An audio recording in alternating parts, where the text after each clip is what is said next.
중앙선거관리위원회의 이른바 고위직 이런 공무원들이 본인들 자녀를 선관위에 이렇게 취업시켰다, 이른바 아빠 찬스를 썼다. 이 논란이 굉장히 컸습니다. 그런데 정말 이래도 될까 싶은 정도의 아빠 찬스가 있었던 것 같은데요. 한번 보시죠. 자녀 특혜 채용 의혹 선관위 간부 10명 정도가 지금 연루가 되어 있습니다. 그 가운데 고위직 간부 4명에 대해서 선관위가 스스로 셀프로 문제가 있는 것 같습니다 라고 하면서 수사를 의뢰했어요. 아빠 찬스를 썼다, 이런 것이죠. 어떤 아빠 찬스를 썼을까요? 보시죠. 자, 박찬진 중앙선관위 사무총장. 중앙선관위에서 2인자입니다. 위원장 바로 밑에. 근데 이분은 자기 자녀를 이제 선관위에 채용을 시키는데 면접위원들이 채점란을 비워둔 채 면접자 순위만 정해가지고 인사 담당자에 전달시켜서 본인의 자녀를 선관위 직원으로 채용시켰다. 이른바 짬짬이 담합 논란이 있었고요. 송범섭이라는 중앙선관위 사무차장은 이게 사실은 지금 제일 사람들이 이게 뭐야? 이런 건데, 송범석 차장은 직접 인사 담당자한테 본인이 직접 전화를 걸어서 내 자녀가 응시할 거니까 좀 채용을 해줘, 이런 식으로 직접 부탁을 했다는 거예요. 전화해서. 근데 실제로 면접위원들이 전원 저 송범섭 차장의 자녀한테 만점 처리를 했답니다. 먼저 여기까지 끊어서 가죠. 자, 서정욱 변호사님, 이쯤 되면 현대판 음서제라고 봐도 될까요? 저는 이제 음서가 아니라 봐요. 그럼 뭡니까? 음서는 이제 합법적인 제도였습니다. 고려시대 때. 예. 이거는 이게 불법입니다. 불법. 음서는 합법이에요. 고려시대 때 음서 제도가 있었어요. 맞네요. 이거는 예, 제가 보기엔 명백한 불법이고요. 저도 이게 정부에 제가 심사위원을 엄청나게 많이 갔어요. 어제도 하나 하고 왔습니다. 근데 점수를 저런 식으로 이게 하면요. 저는 세 부류를 처벌해야 됩니다. 어떻게 해요? 첫째, 고위직 부탁한 사람 사무처장이나 총장 처벌하고, 그다음에 두 번째 인사 실무자 있잖아요. 예. 실무자도 이게 처벌하고, 그다음에 세 번째 면접위원들. 위원들도 이게 공무집행 방해입니다. 예. 채용 업무가 공무예요. 이걸 이렇게 방해한 거예요, 위계로. 따라서 저는 면접위원, 인사 실무자, 그다음에 최종 부탁한 고위직 모두 이게 엄벌해야 되고, 그 제명은 공무집행 방해와 그다음에 이해충돌방지법이 있습니다. 우리 거기에 보면 이게 친인척 채용 금지가 있거든요. 예. 물론 이게 예외조항이 있죠. 근데 예외조항에 해당이 안 될 것 같아요. 따라서 저는 이게 두 법으로 엄벌을 채운 불법 채용이다. 예. 이래 봅니다. 선관위 직원들, 시청자 여러분들 다들 아시는 바와 같이 국가 공무원입니다. 근데 공무원 되려고 얼마나 많은 지금 젊은이들이 피땀을 흘려가면서 공부합니까?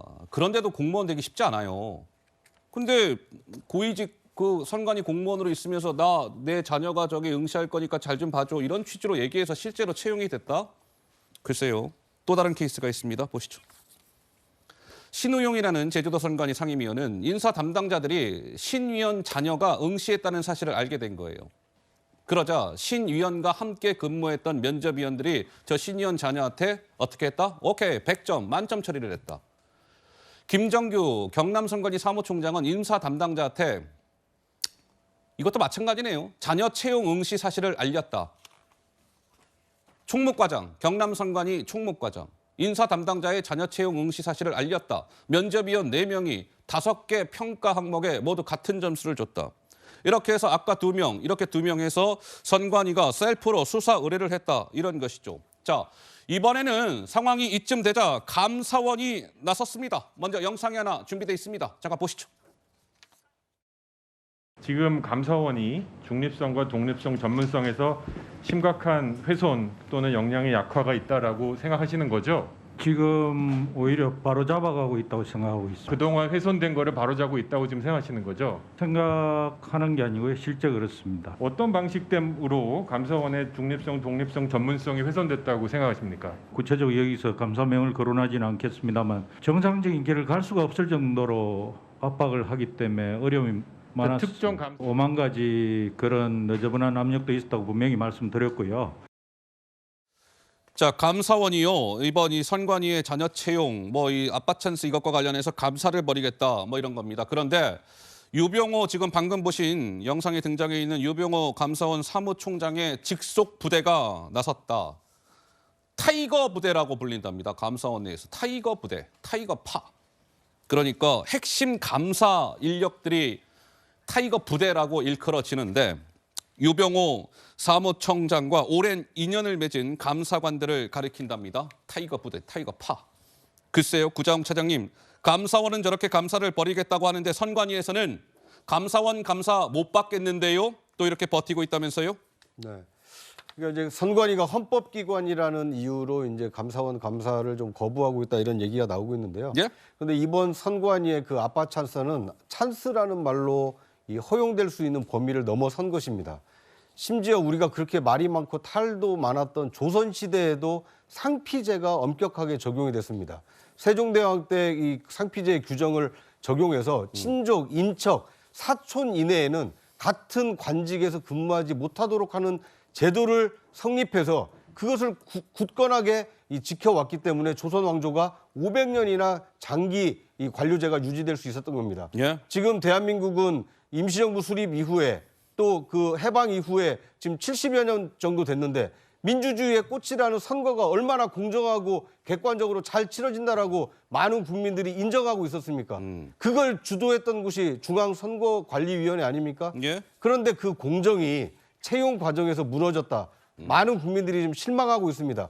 선관위가 스스로 자정 능력을 발휘할 수 없었기 때문에 지금 감사원이 타이거파라고 하는 가장 타이거파. 뛰어난 감사관들을 투입하겠다고 지금 하고 있습니다. 예. 오히려 선관위가 타이거파의 감사를 적극적으로 수용해서 이번 기회를 환골탈퇴하는 기회로 삼아야 되지 않을까 하는 생각이 듭니다.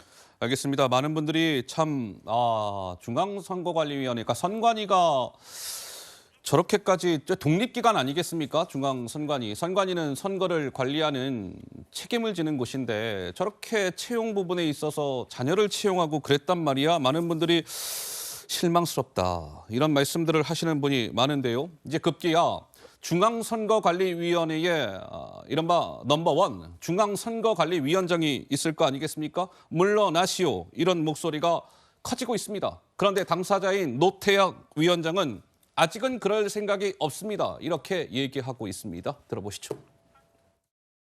여권에서는 사퇴하라는 압박이 있고 촉구가 있었는데 어떻게 좀 생각하시는지요? 현실적으로 지금 산재에 있는 문제를 반드시 해결하는 데 집중을 하고 정착시키도록 최선을 다하겠습니다. 사퇴는 하지 않으시겠다는 입장이신 건가요? 지금 어쨌든 마찬가지 입장 표명은 또 별도로 안 하시는 건가요? 현재로서는 아직 사퇴 계획은 없습니다. 노태학 위원장이 이끄는 선관위는 부정한 아빠 찬스의 진실을 밝히기 위한 그 어떤 노력도 하지 않았고 부정 채용의 의혹이 쏟아지는 가운데에도 거짓으로 국민을 기만하는 뻔뻔함마저 서슴지 않았습니다. 노 위원장이 버젓이 자리를 지키면서 어떤 변화가 가능할 수 있겠습니까? 그러니까 왜 지금 노태학 중앙선거관리위원장인데 이분은 지난해 4월 22일 날 문재인 당시 정부에서 임명이 된 선거관리위원장입니다. 문재인 대통령이 임명한 김명수 대법원장이 지명을 해서 인사청문회를 거쳐서 문재인 정부 말기에 임명이 된 분이에요. 그래서 그 당시에도 문 정부가 말기에 알박기 인사를 했다 이런 논란이 불거진 바 있는데요. 그래서 지금 그래픽에 등장해 있는 것처럼 여야의 생각은 극명하게 엇갈리고 있는 것이죠. 이승훈 변호사님은 어떻게 생각하시는지요? 네, 문재인 정부 때 임명은 됐었을 수 있지만 문재인 정부 때인데 당연히 임명을 해야죠. 공석으로 남겨놓을 수는 없다고 보고요. 이걸 알박기라고 비판하는 것은 잘못됐다. 다만 굉장히 선관위가 지금 위기에 처해 있고 마치 입시비리 부정처럼 지금 채용이 아빠 찬스를 이용했다는 것이니까 공정과 상식에 굉장히 어긋나는 일이기 때문에 이 부분에 대해서는 최대한 책임을 져야 되는데 다만 노태학 선관위원장이 물러나는 게 최선이냐 그것보다는 사실관계를 확인하고 수사기관에 맡길 건 맡기고 또 자체 감사할 건 하고 외부 감사에 맡기고 그리고 채용 과정에 대해서 다시금 채용 방법을 바꾸는 것 이것들을 완성시켜 놓고 자신이 어떻게 할 것인가를 하는 게 맞다라고 말씀드립니다. 예. 또한 감사는 헌법기관이기 때문에 회계 감찰은 받습니다만 직무 감찰은 받지는 않아요. 근데 마치 여기에 대해서 감사원이 직무 감찰을 요구하는 자체 이게 헌법 위반일 수 있기 때문에 좀 신중하게 접근하는 것이 맞겠다 말씀드립니다. 알겠습니다.